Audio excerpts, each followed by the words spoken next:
today we have the sad news of the passing of one of the titans of Indian industry, Ratan Tata. So in this video, I am going to be discussing the legacy of Ratan Tata with Raghuvir Srinivasan, who is the editor of businessline. Hi, hello. So Raghu, you've been following the Tata Group as well as Ratan Tata himself for many years now, over 2 decades if I'm right. Yeah. So what do you think are the real high points of his legacy? Well, see, Tata took over at a very difficult time for the group and for India. 1991, India's economy was floundering, and there was disruption globally also because of the Gulf War. And that's when JRD Tata decided he should pass the baton to Ratan Tata.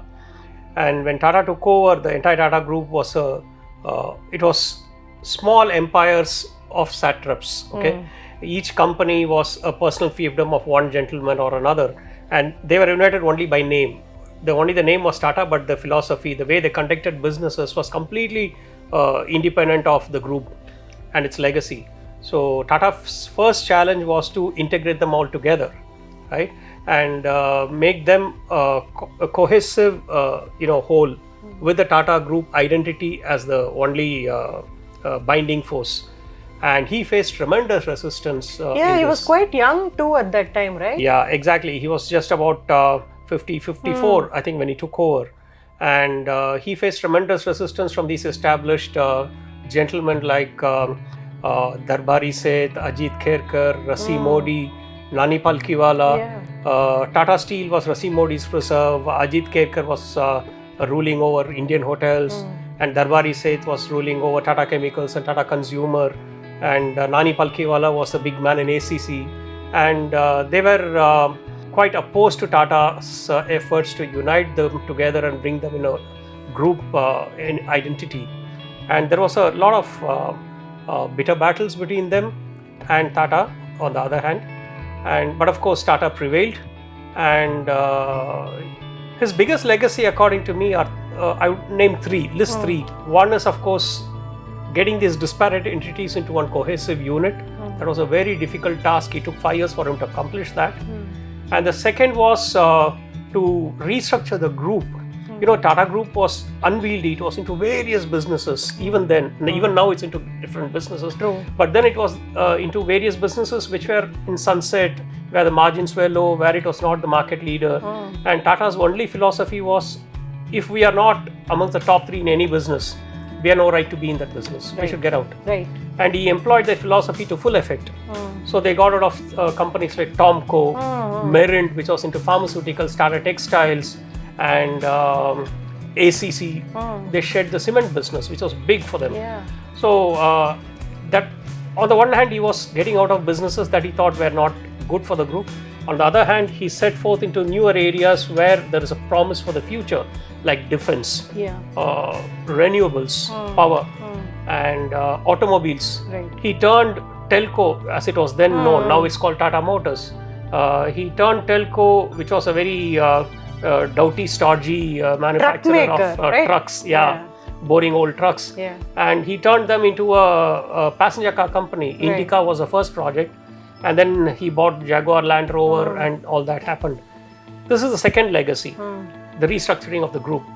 The third one is how he made Tata a global conglomerate. You know, it was very important because it was a globalizing world, and India was also opening up its borders. So if you have competition coming in, you also had to go out and compete.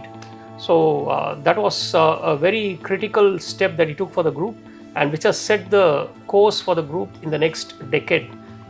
And if you look at these acquisitions like Chorus, which was acquired by Tata Steel, or Jaguar Land Rover acquired by Tata Motors, or Tetley, which was the first global acquisition of the Tata Group under Ratan Tata. Each of these has added some value, though I would say that Chorus was not exactly, it didn't play out the way Tata intended it to be. It's still causing some problems for Tata Steel. But these were the 3 important legacies. Yeah, I think he struck out overseas at a time when Indian entrepreneurs were not even thinking that big, right? That they could make cross-border acquisitions. Exactly. And these acquisitions were many times the size of the local Tata companies. I mean, I remember Tetley was many times bigger than Tata Tea at that time, and so was Chorus in relation to Tata and Jaguar Steel. Land Rover as well. Absolutely, yeah. But I would say Chorus was a kind of a mixed success because I think Tata Steel was such an efficient and low-cost steel maker. They went at the top of the commodity cycle and acquired Chorus, and Chorus operations were not as efficient. I guess their idea was to go into value-added steel in Europe and things like that. But I think the commodity down cycle actually worked against them. Exactly, right? and also the global financial crisis immediately after the acquisition. That hit them badly. Right. But then, of course, it's been a downslide for Chorus and the UK operations and the European operations of Tata Steel. So JLR also has been an up and down journey, right? JLR has been a good acquisition for them.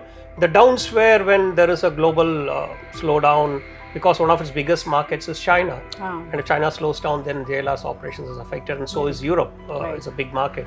But JLR has now stabilized, and it's brought in more benefits for the Tata Group and Tata Motors in terms of A, brand image, B, the learnings from JLR for Tata Motors' own passenger car business, whether it's in the terms of designing, technology, borrowing ideas. So the cross-fertilization between JLR and Tata Motors' passenger car business has helped Tata Motors in a big way. Right. So there was also a kind of a dark spot in Tata's legacy, and I remember you covering that very closely, and that was this conflict with Cyrus Mystery and the Shapoorji Pallonji group, which has for long been a sort of partner in Tata Group's growth, right? So there was the ouster of Cyrus Mystery, and you've written about it. So what do you think about that episode? Yeah, that was a kind of a dark spot in Ratan Tata's legacy, without doubt. I'll tell you how I felt that day when the news broke. It was 5 p.m. in the evening, and then there was this flash saying that Cyrus Mystery thrown out of Tata Sons as chairman. And the first thought that passed through my mind was, no, it can't be Tata. The Tata can't do something like this, because my image of Ratan Tata, having interacted with him, having seen him in operation, was that of a very genial, gentle, soft-spoken, gentlemanly person. Right. That he could enact a board coup was unthinkable for me. So, and the way he did it, I mean, obviously he had differences with Cyrus Mystery. Ironically, Cyrus Mystery was handpicked by him in 2012 to succeed him. And there must have been differences. We don't know what the real story is, though there are several stories that come out. We don't know which is the right one, which is whether all these are right in the first place. And Cyrus Mystery may have not run the group the way Tata wanted it, but there are other more elegant ways of achieving the same purpose of taking him out from the powerful seat that he was in. Right. It left a bad taste in the mouth, and it shocked someone like me who had been following Tata since 1994 or something. And I said, no, it can't be this man. Yeah. But I guess that's also a reflection of the passion that he had for his businesses. No? I think he was just not willing to step down and let go, because he was so passionate about the businesses that if he saw something going wrong in his mind, he could not bear it. Actually. Exactly. He was very passionate and very attached to the group. Right. And it was his life. Yeah. His life was the Tata Group, and then going home to be with his pet. So that was his life. And so obviously when things didn't go according to him, things didn't go well in the group, he probably thought he should act, and he did so. Right. So one thing I'd like to add, because I've been tracking consumer businesses for a long time, is that the Tata Group has really proved to be a darling of stock market investors. Yes, you're right. Because other industrial groups like Birlas or Jindals, they were always in commodity businesses. They never got into this consumer-facing businesses. Whereas Tata did very early, and businesses like Titan or Trent with its Westside and Zudio brands, and these companies have actually delivered the kind of shareholder wealth that you can only dream of. So I was looking through the numbers just before this conversation, and the Trent stock is up 60 60 times in 10 years. 60 times. Wow. And Titan is up some 25 times. So Tata, LXC, these have all been huge wealth creators.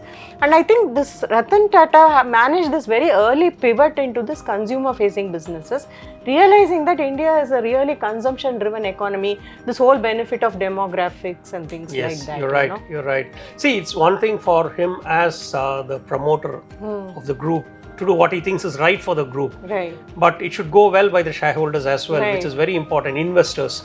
And I think there he delivered. Investors, absolutely. even Tata Motors for that matter. Look at where the stock is now. Tata Steel may be in a grey zone. Yeah. But that's a commodity business. You can't blame them for it. But he's delivered returns across group companies. Tata LXC, very important. Tata, So, you've also met Mr. Ratan Tata personally twice, right? So, what is your impression of the man?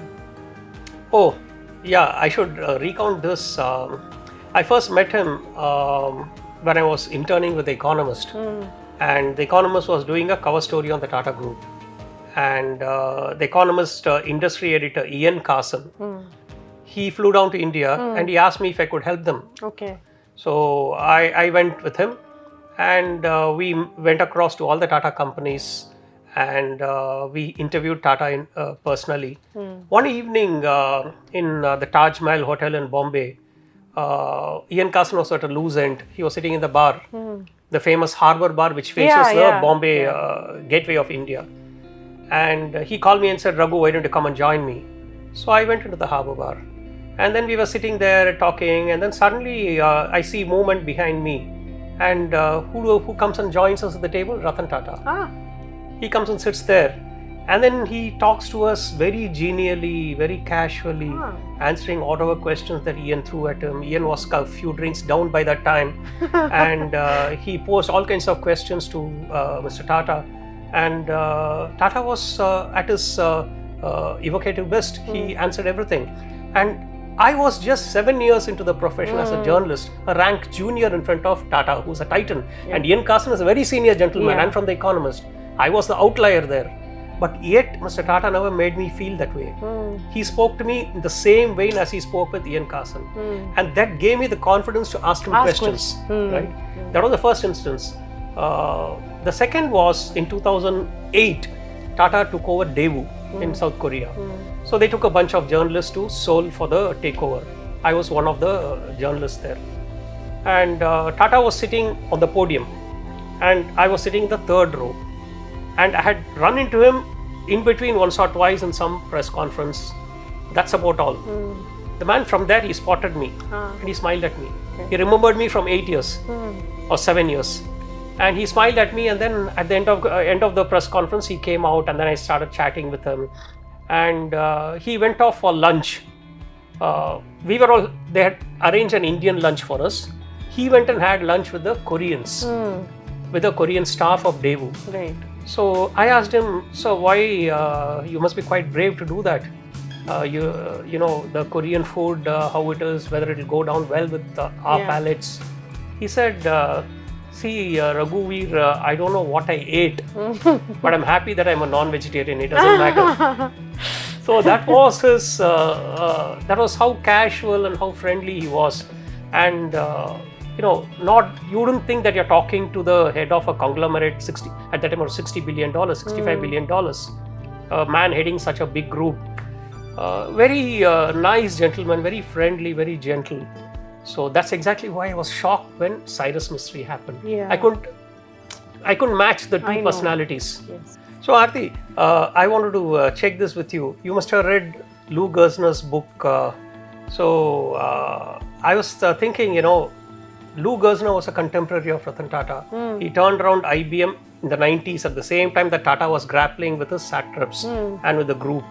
And he wrote this book in 2004, talking about how he turned IBM around. I was just thinking, Tata can take a rightful claim to that phrase, because the elephant that is the Tata Group, he taught it how to dance.